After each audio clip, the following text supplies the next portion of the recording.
السلام عليكم ورحمة الله وبركاته، ازيكم يا جماعة؟ النهاردة إن شاء الله هنتكلم عن مباريات تصفيات كأس أفريقيا 2027 كينيا، تنزانيا، أوغندا. دول الثلاث دول إن شاء الله اللي هيستضيفوا البطولة لأول مرة في التاريخ. بطولة كأس أفريقيا تكون مشتركة ما بين ثلاث دول. والبطولة دي إن شاء الله اللي مقرر ليها هتقام من 19 يونيو 19 6 ل 17 7 2027.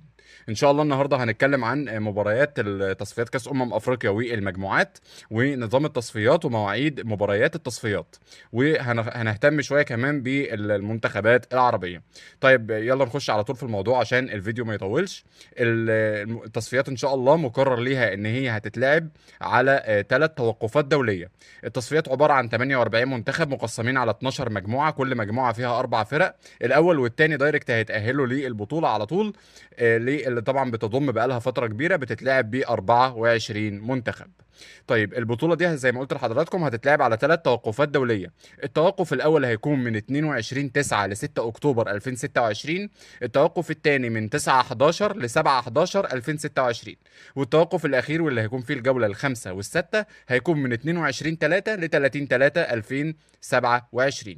لكن طبعا مواعيد المباريات بالساعه ده طبعا لسه ما تحددش. عشان كده يا ريت تعمل لايك اشتراك للقناه، عشان الحاجات دي بنقولها في الفيديوهات القصيره، في الفيديوهات الشورتس هتلاقيها بتقابلك على طول، سواء مواعيد المباريات المنتخبات والانديه هتلاقيها كل يوم بتقابلك في الفيديوهات القصيره. تمام. نخش بقى على المجموعات على طول. المجموعة الأولى على رأسها المنتخب المغربي. المنتخب المغربي معاه مين في المجموعة؟ معاه منتخب الجابون ومنتخب النيجر ومنتخب لوسوتو. المجموعة الثانية فيها المنتخب المصري، بيترأس طبعا المجموعة الثانية كتصنيف أول للمجموعة. معاه مين؟ معاه منتخب أنجولا، منتخب مالاوي، ومنتخب جنوب السودان. المجموعة الثالثة فيها منتخب عربي أيضا لكن موقفه صعب جدا، هو منتخب الصومال. منتخب الصومال طبعا موقفه صعب بسبب تصنيفه، هو تصنيف رابع. اصلا منتخب الصومال لعب مباراه ذهاب وعوده مع جزيره موريشيوس عشان يتاهل للتصفيات اصلا. منتخب الصومال معاه مين؟ معاه منتخب كوت ديفوار، منتخب غانا، منتخب جامبيا. كل التوفيق للمنتخب الصومالي، صعبة جدا لكن مفيش مستحيل في كرة القدم. المجموعة الرابعة ما فيهاش منتخبات عربية، المجموعة الرابعة ما فيهاش منتخبات عربية. على رأس المجموعة دي منتخب جنوب أفريقيا، معاه منتخب كينيا من المستضيفين، ومعاه منتخب غينيا كوناكري، ومنتخب إريتريا. اريتريا برضو منتخب مش مصنف، كان بيلعب مباراة برضو ذهاب وعودة عشان يتأهل للتصفيات. بالنسبة للمجموعة الخامسة ما فيهاش برضو منتخبات عربية خالص. على رأسها منتخب الكونغو الديمقراطية طبعا اللي كانت بتلعب كأس العالم. مع منتخب الكونغو في المجموعة منتخب غينيا الاستوائية، ومنتخب زيمبابوي، ومنتخب سيراليون. على فكرة المجموعة دي حلوة جدا، الثلاث فرق اللي مع الكونغو دول بيتأهلوا كتير جدا، بنشوفهم مؤخرا كتير في كأس أفريقيا. هيبقى في حرب على البطاقة الثانية في المجموعة دي، على فكرة مش هتكون سهلة.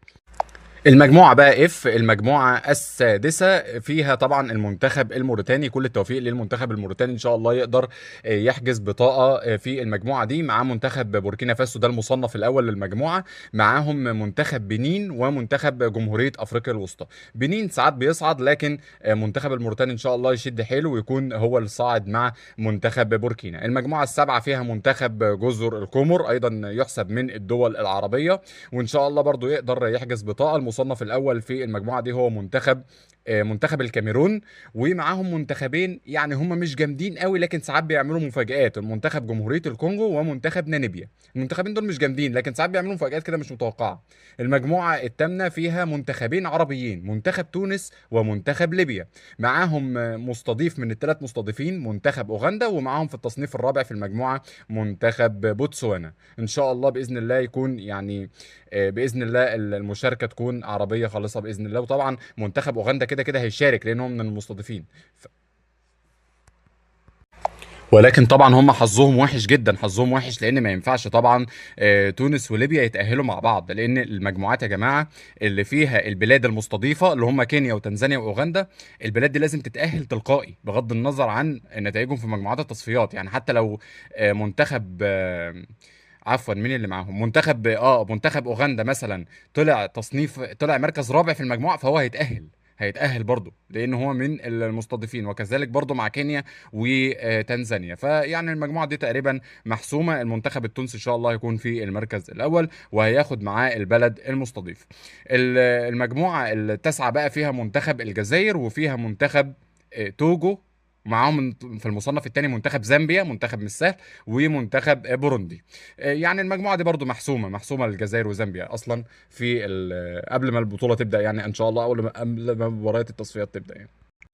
بالنسبة بقى للمجموعة جي، المجموعة العاشرة، المصنف الأول لها منتخب السنغال، معاهم منتخب السودان، ومعاهم منتخب موزمبيق وأثيوبيا.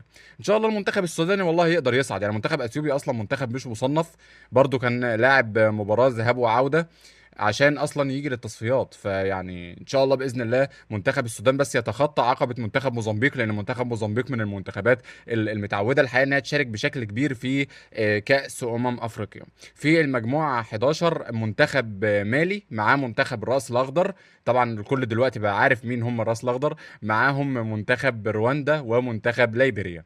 المجموعة الأخيرة بقى المجموعة منتخب نيجيريا، معاهم واحد من المستضيفين منتخب تنزانيا، ودول خلاص الاثنين اللي هيتأهلوا، يعني معاهم غينيا بيساو ومدغشقر.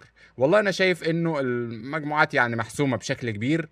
ومنتخبات العربيه ما معهمش منتخبات ممكن يعني تخليهم ان هم يحاربوا قوي في المجموعه، يعني منتخب مصر معاه انجولا، ده المصنف الثاني مثلا، الجزائر معاها زامبيا، المغرب معاها الجابون. المصنف الثالث والرابع بعاد جدا جدا عن المستوى، نتمنى ان هم ان احنا ما ندخلهمش بس في اللعبه وما نصعبش علينا الدنيا. وان شاء الله المنتخبات العربيه خصوصا منتخبات التصنيف الاول تكون مشاركه كلها ان شاء الله في كاس افريقيا 2027، كينيا تنزانيا واوغندا، من 19/6 ل 17/7.